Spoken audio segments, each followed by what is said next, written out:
Hello, this is Jim Schaefer, executive producer and host of Rip Rap, the academic book television program. My guest today is Randall Baier. We're going to be discussing the latest books that Rip Rap has received, including those on innovation, transforming our schools, alcoholism, and the dark universe. Welcome from to Rip innovation Rap, to yeah. deep, darkest universal light, Yeah. or lack of it. Glad to be here again. Right. Well, the first one I thought you might be interested in because it's the eye for innovation, recognizing possibilities and managing the creative enterprise. And while it has a focus on business, it really does have much to say in terms of looking at how you build a framework for innovation and that kind of thing. Yeah, I'm interested in this from the point of view of how technology sort of allows you to innovate, but doesn't necessarily imply innovation right from the get-go. You need, you need the minds and the energies and some other sort of ineffable factors for things to sort of click. And I was reading briefly where he talked about managing, for instance, medical innovation.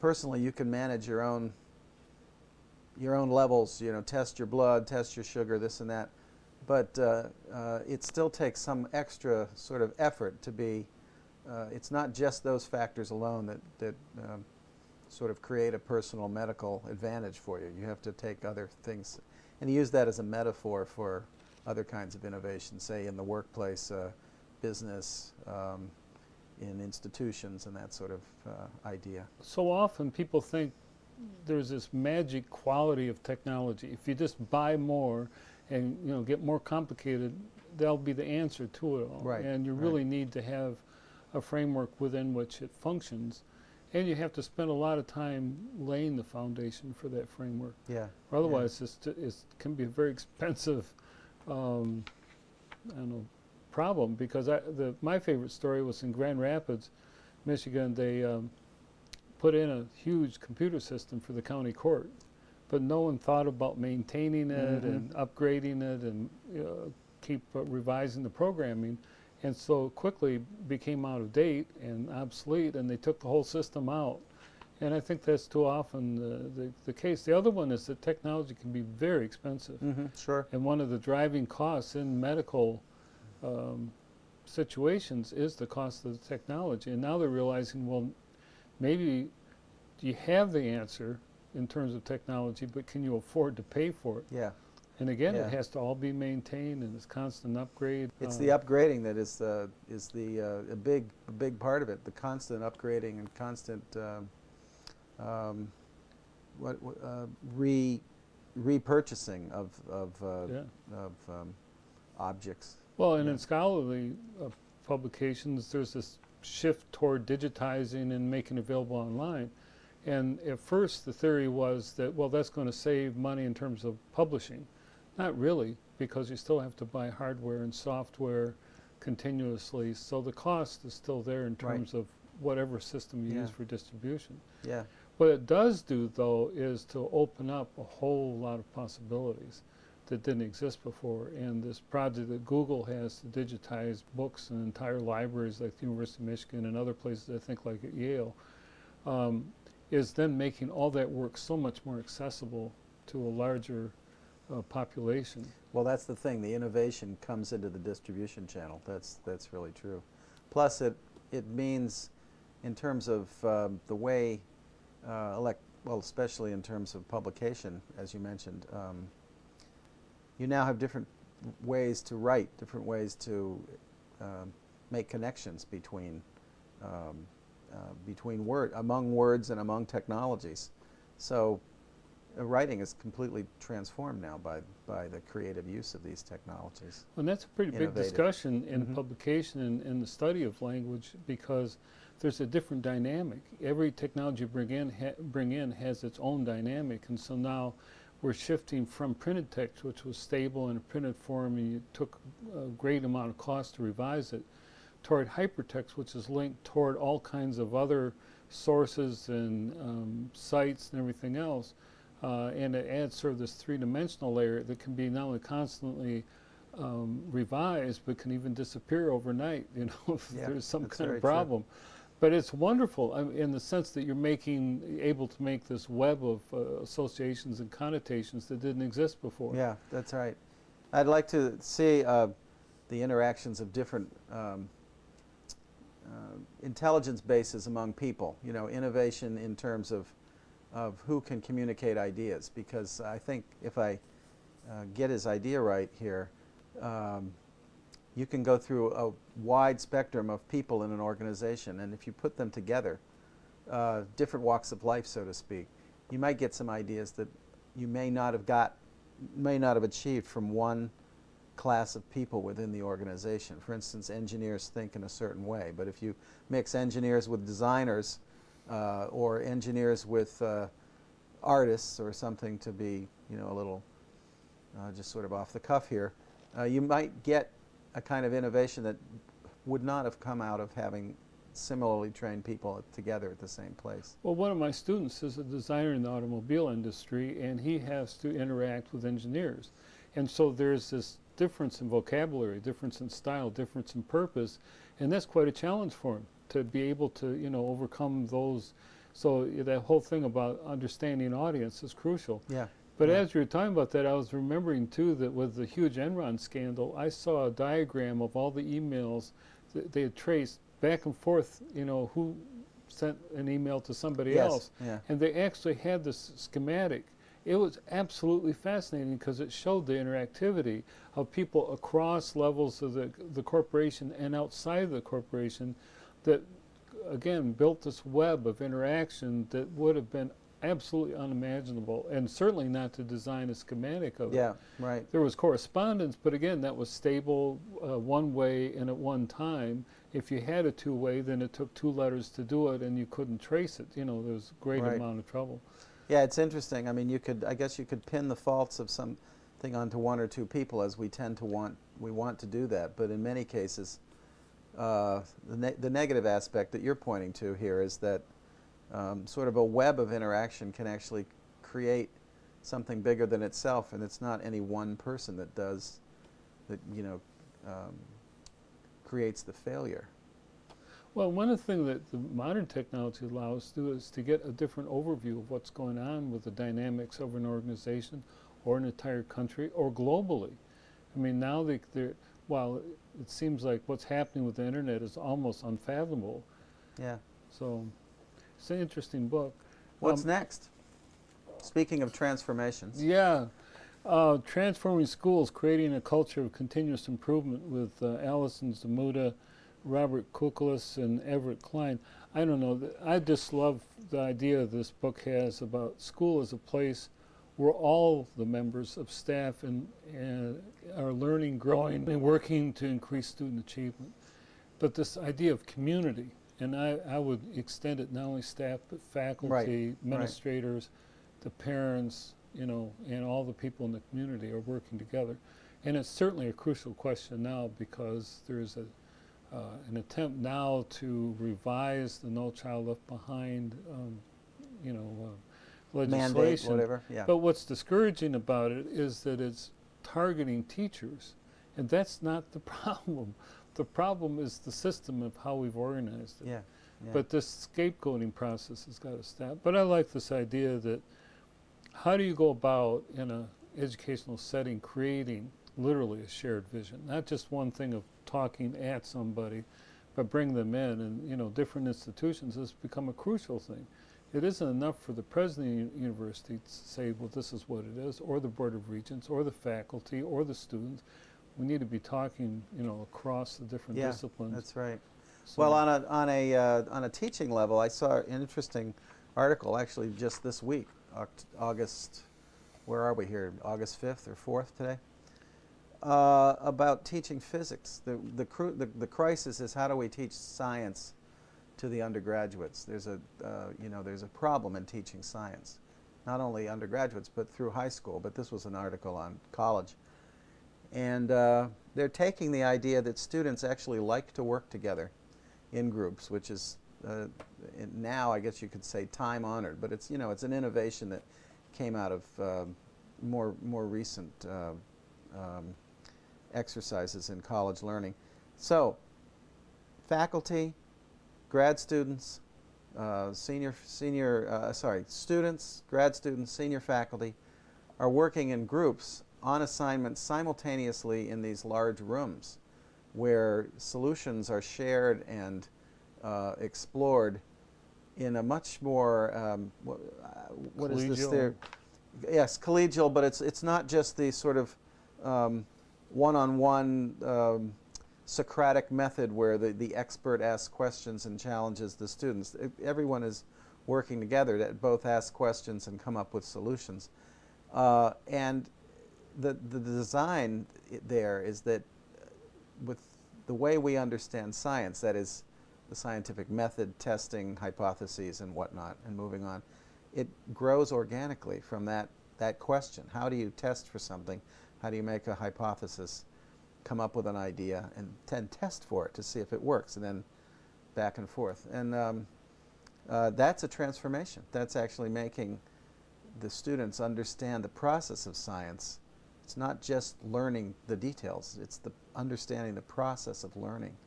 So it's a really kind of interesting innovation. Well, I've been reading a book called The Tao of Teaching, and it's really interesting, and it's so deep and has so much in it that I only read a little bit, then I'm reflecting on it.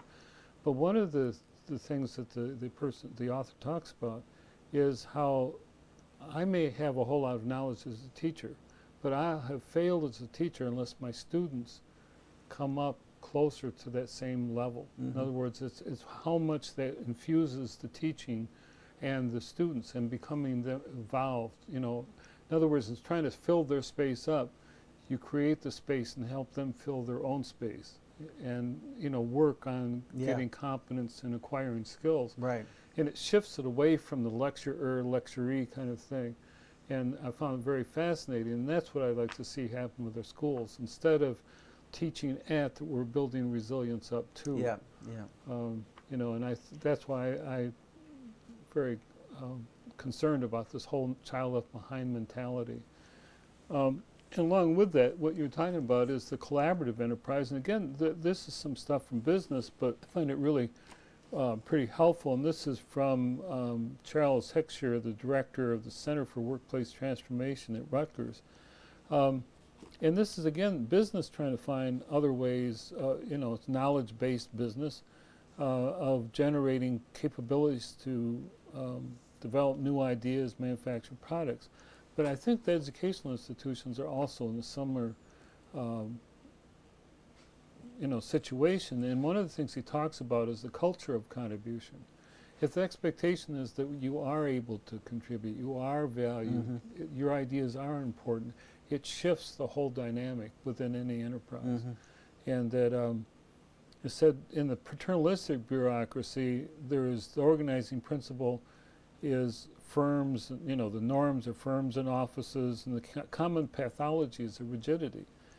In collaboration, it's a collective purpose. And so then you get out of the office and you start doing what you're talking about, sharing the stuff. The standard performance in paternalistic bureaucracy is technical competence, conscientiousness, consistently. You always got to do a good job. I'm not sure what that is. And then the common pathologies of standard performance is job performance disconnected from organizational purpose. In other words, you're going to do the best you can do, but maybe that's not germane at all. And then the collaborative says contribution to the success of the mission. In other words, you're asking yourself constantly this question, well, what is the best thing to do? And if there's one thing I've seen in my own students is this non-reflective quality, that they're just kind of ambling along in life, not even thinking about how that reflects on them or their life or their community. The regulation behavior, this is another fascinating one. In paternalistic bureaucracy, it's respect for rules. The common pathology is rule fetishism. We've got to live by that rule, and if you don't have the rule, what are you going to do? That's very true. In collaboration, it's engagement in experimentation and co-design, which is what you're talking about. Instead of worrying so much, does this fulfill the rule? are there other ways that we can organize ourselves? Because are there other ideas that are outside, they talk about being outside the box, but other creative ways of looking at things. Maybe they're asymmetrical, maybe they're totally nonlinear, but they may be of value in reaching out to the mission. Well, if you're going to collaborate, you need to somehow deal with, throw away, or finesse the competitive spirit. And it seems like in our schools, and certainly in our design of business, competition is what drives, we think that competition drives creativity. And a lot of people will argue both ways on that. In certain ways, competition does drive creativity. I mean, I tend to think, okay, given the way sometimes we drive ourselves, there's an impetus there. There's something pushing you. And if you want to call it competitiveness, okay, fine. But on another level, collaboration and sharing ideas makes things happen in a different milieu. You know, there are different outcomes. You may actually achieve the same goal.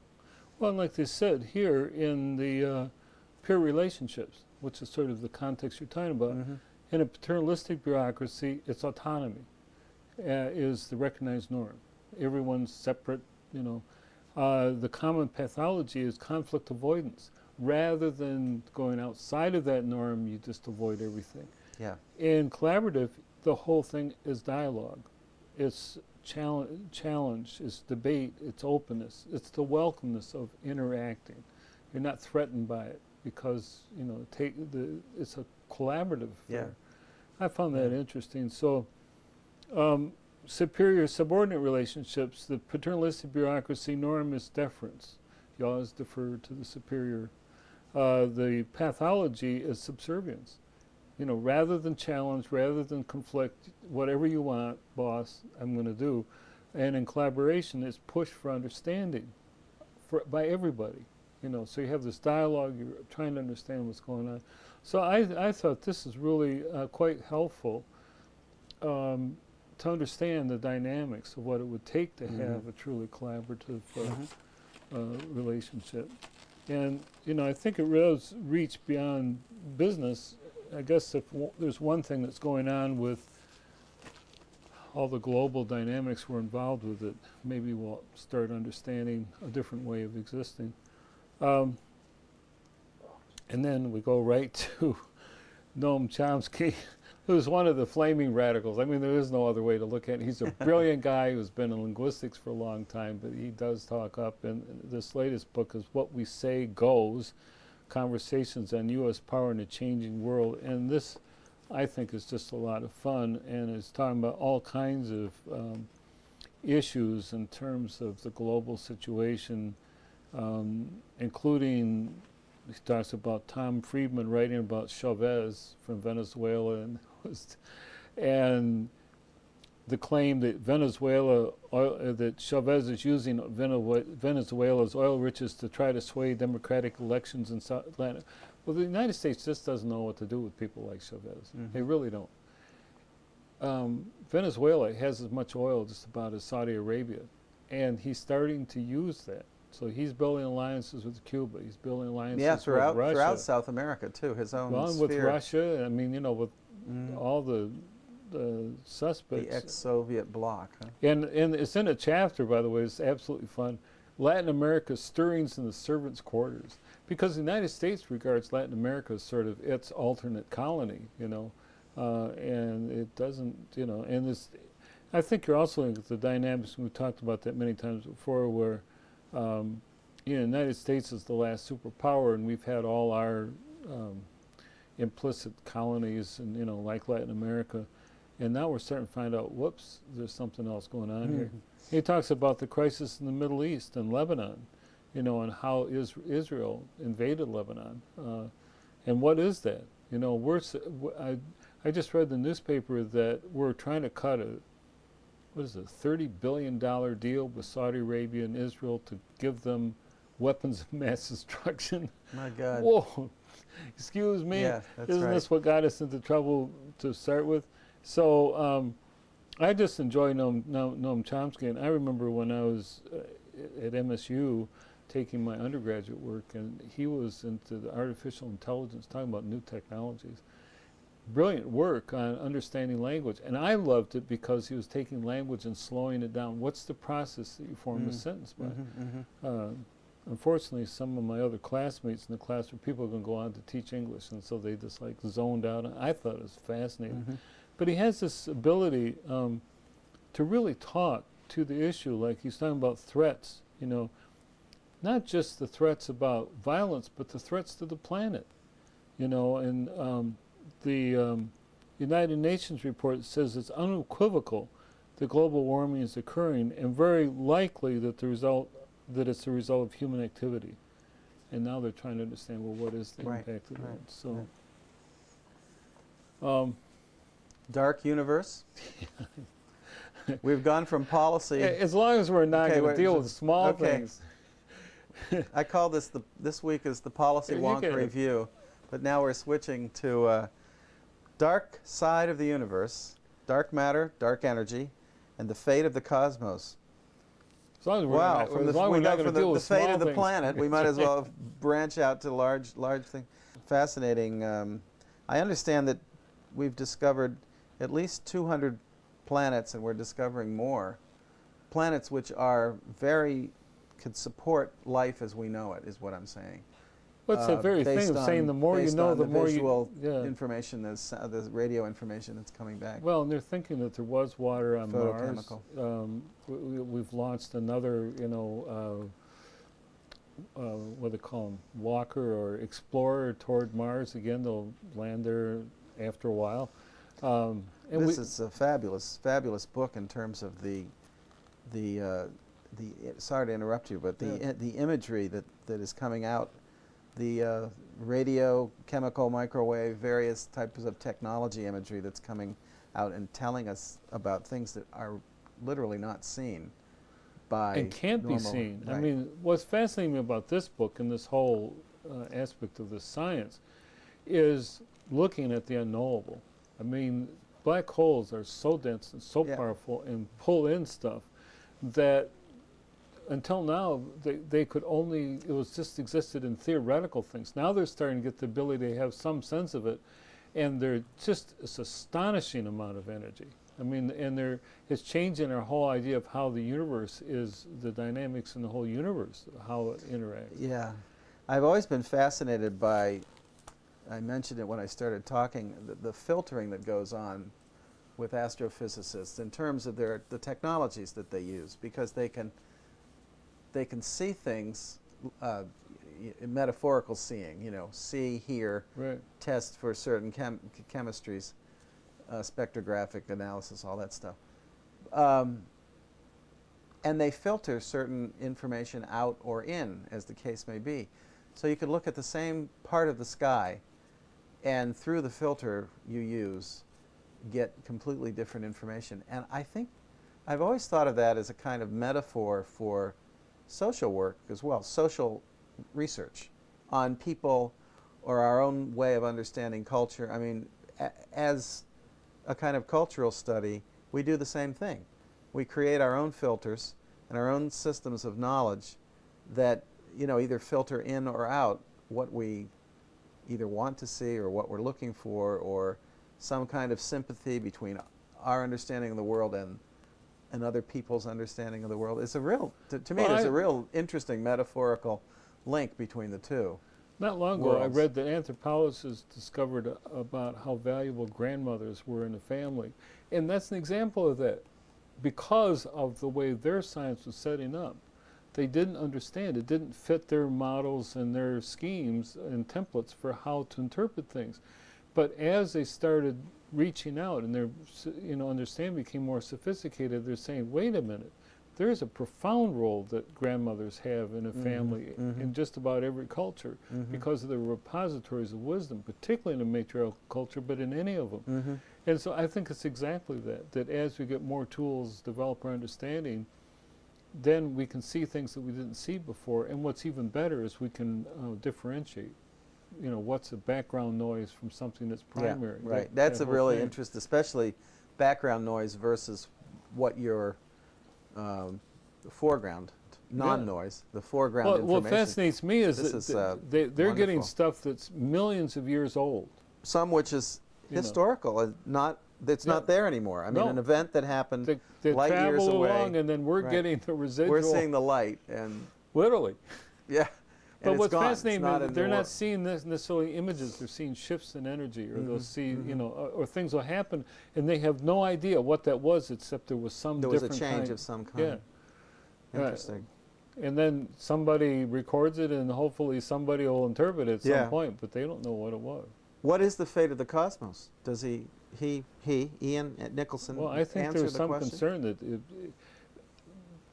from what I remember, there's a shift where we thought it was going to be, everything keep going out. Constantly it may be going the other way. My God, what's on the other side of that? Of that retraction? What's out there? Yeah.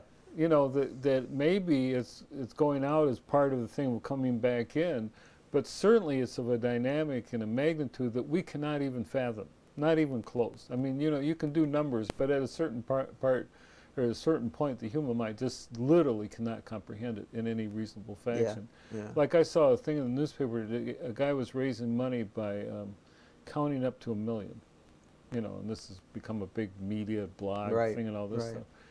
Well, magnify that by trillion or quadrillion or whatever huge number, and you could, you just never get it done in your lifetime or anybody else's lifetime. And that some of these planets are that far away. That far away. Light years away. Remarkable. So, yeah, it's pretty scary to think, especially if you know that our rule of life is that everything eventually will die, pass on. And, what do you think about the universe? I mean, can the universe disappear or implode? Or implode? I mean, how could it? What would the we don't understand. What would the nothing be? It's just right. Anyway, go moving right along. Get to all the books, but no, we've got lots more for the next time. That's right. In Policy Wonk Review number 2. But it's been a pleasure to be here. Thank you for being on Rip. Yeah, you're welcome.